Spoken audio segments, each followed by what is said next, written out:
되면서 오늘 설교 너무 되게 그러니까 그 일반적으로 이제 우리 영역에서 인식에서 이제 그걸 밖에 있는 그 다바르라는 어떤 율법적 체계를 이렇게 그 언어로 들으면은 그냥 눈 감고 듣고 귀에 들리는 대로 들으면은 그냥 내 안에 율법적인 욕망만 되는 거 사실은. 그게 하나님이라고 이제 오해하게 되는 거죠. 이스라엘 백성이 송아지 만들어 놓고 하나님이라 그랬잖아요. 하나님 자기 기고 다 다쳤잖아. 근데 그게 송아지 금송아지였잖아요. 똑같이 뭐 우리도 다른 게 있죠 사실.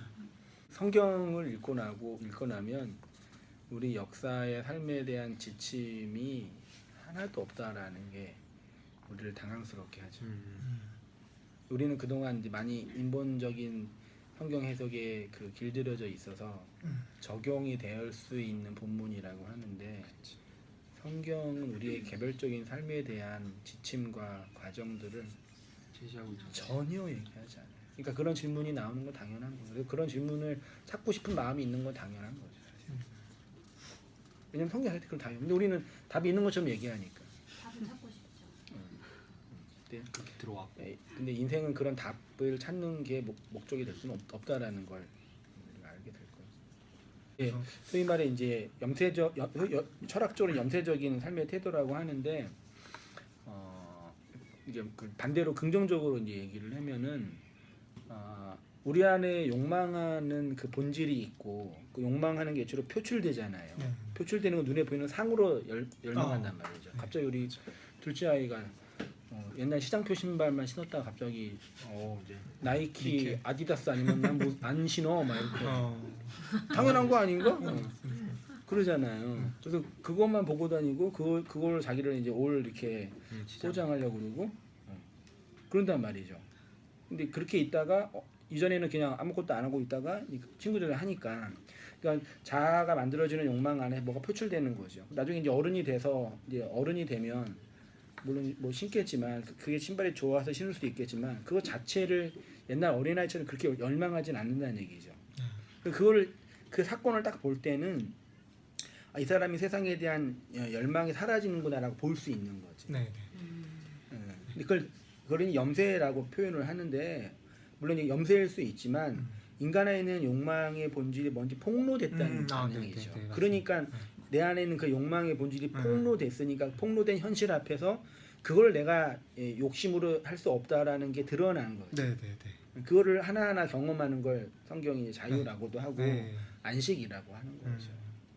그러니까 그거를 우리가 신앙생활에서 하나 이렇게 성장해 가고 발전하는 과정에서 이렇게 배워가는 거죠, 사실. 그래서 그런 질문도 나오고 그런 허무함도 나오고 그런 이제 버림도 나오고 그런 이해도 나오고 그런 부분이라고 생각이 들어요. 그러니까 그건 이제 그 철학적으로 보면은 이 세상에 대한 욕심과 욕망이 사라지는 거라고도 표현하는데 물론 이제 눈에 보이는 가치에 대한 가치가 없어지는 것뿐이지 여전히 내 안에 그 꿈틀거리는 그건 있어요. 그걸 또 깊이 보는 거죠, 사실은요. 그래서 어떤 의미에서 신앙이 성장하면서 이제 나를 대접하는 하나님의 말씀들을 이렇게 하나 찾아가는 과정일 수 있는 거죠. 저는 개인적으로 말씀 준비하면서 그 갈라디아서 2장 20절의 말씀을 이렇게 다시 알고는 있었지만 그런 충분히 더 선명하고 분명하게 이렇게 제가 원하는 방식으로는 말 다 못했어요, 사실은요.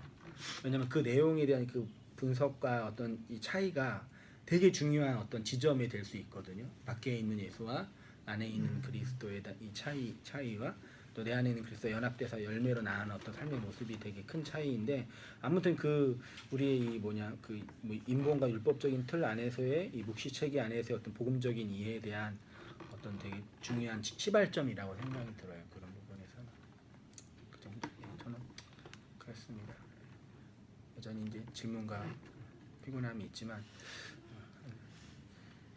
하나님 우리 안에서 말씀으로 이렇게 이루어 가고 있는 내용들을 이렇게 확인하면 제일 좋은 거는 이렇게 정자매가 그때 어저께 만났던 그게 이 내용이라는 걸 확인하는 거잖아요. 그게 되게 우리한테 큰 어떤 확신을 주죠. 내가 살아가는 이 과정이 이거구나. 딱 마침표가 다 된 거지. 딱 이게 이거구나. 그럼 그 하나 정리된 거죠. 또 가서 또 정리하고 그렇게 했으면 좋겠어요.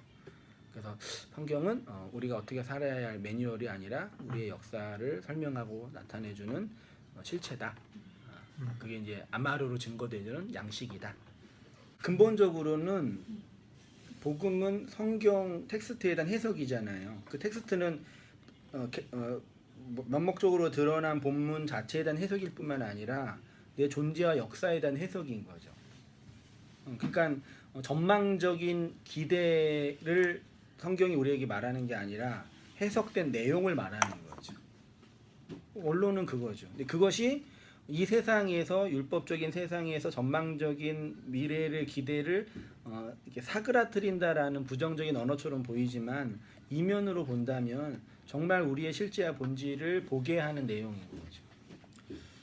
그러니까 모든 사람이 목표를 향해 가고 있는데 나만 그 목표가 없으니까 이렇게 소외된 건 느껴지잖아요. 근데 반대로 얘기하면 원래 그게 맞는 거지. 난 그렇게 생각해요. 다 미친놈으로 살고 있는데 나만 정상인 거지 사실은. 동의가 안 되시나 보구나. 저는 약간 생각인데 이게 좀 관계없이 그 사람들이 어쨌든 비전이라는 거를 얘기하고 결국 도달하고 싶은 건 결국 욕망이 그쵸? 아닌가. 네. 그럼 그게 결국은 하나님이 되겠다는 얘기고. 근데 이제 그러니까 저도 그렇지만은 막 뭔가를 이렇게 제가 이렇게 소유하고 싶다거나 이루고 싶다거나 이런 게 결국은 내 안에 그 본질적으로 나의 어떤 그 공허함을 채우기 위한 거잖아요. 그럼 그것은 결국 원래는 거기가 하나님 자리인데 그곳에 도달하고 싶은 건데 그 목표치는 결국은 그리스도밖에 없다는 건데 그럼 그 전에 잘못 알고 가고 있던 게 그리스도로 해석이 되어진다면 그렇죠. 그게 이제 그런 틀로 가는 그러니까 겉으로 볼 때는 미래적 전망에 대한 상실처럼 느껴질 수 있는데 실제로 우리 안에 진짜 그 하나님이 넣어준 진짜 하늘의 비전이 있는 거죠. 그게 안식으로 주어지는 거고 다만 이 땅에서 뭐 경쟁 사회에서 돈 벌고 경쟁하고 싸우는 거는 그냥 어떻게 뭐 살아야지 싸워야지 뭐 돈 벌고 뭐 지지고 받고 싸우고 그 내가 전쟁이라 표현했잖아요. 경쟁에서 이겨야 되는 거고. 저도 아직 청년이에요. 어른들에 비해서는 젊은이인데 어떤 의미에서는 우리의 어떤 그 미래적 전망에 대한 어떤 그 열심과 욕망을 빼는 것처럼 느껴지지만 또 한편으로는 진짜 그 안식을 내용으로 먹고 있다라고 생각하시면 돼요. 그래서 사실 이 65분 세계의 이런 이야기를 듣고 있는 사람들이 어린 연령대보다 나이 드신 50대가 많은 이유가 사실 그 이유거든요. 제가 볼 때는 그러니까 사회 현상적으로나 해석할 수 있는 이 인지도가 그때 되면은 되게 이렇게 클리어하게 어느 정도 이제 삶을 살아왔으니까 해석적으로 보여 되게 편하거든요.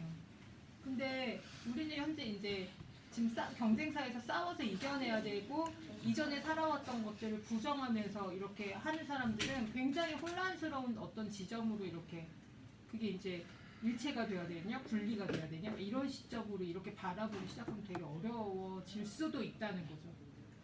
특히 이렇게 나 같은 성향상의 약간 율법적인 성향이 강한 사람은 더 혼란스러워. 그래서 이제 기본적으로 이제 말씀을 들으면서 이제 그동안 했던 어떤 율법적인 행위나 종교적인 의무가 이제 파괴되는 어떤 그런 경험들이 있는 거죠.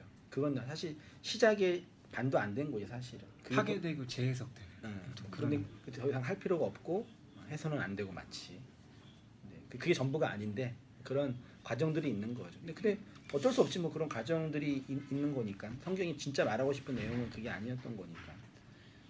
그런 측면에서. 그러니까 초월자이신 하나님을 우리가 지금 배워가고 알아가고 있는데 그 초월자의 그 의도와 마음 안에서 해석된 역사를 봐야 되는 과정인데 그 우리가 보고 있는 이 해석된 역사는 인간에 의해서 이렇게 가려진 것들을 하나하나 보고 있으니 그게 하나 없어지고 있으니까 이게 뭐냐 염세적인 어떤 느낌 염세적이라 말하면 좀 안 되지만 표현하는 게 그거지.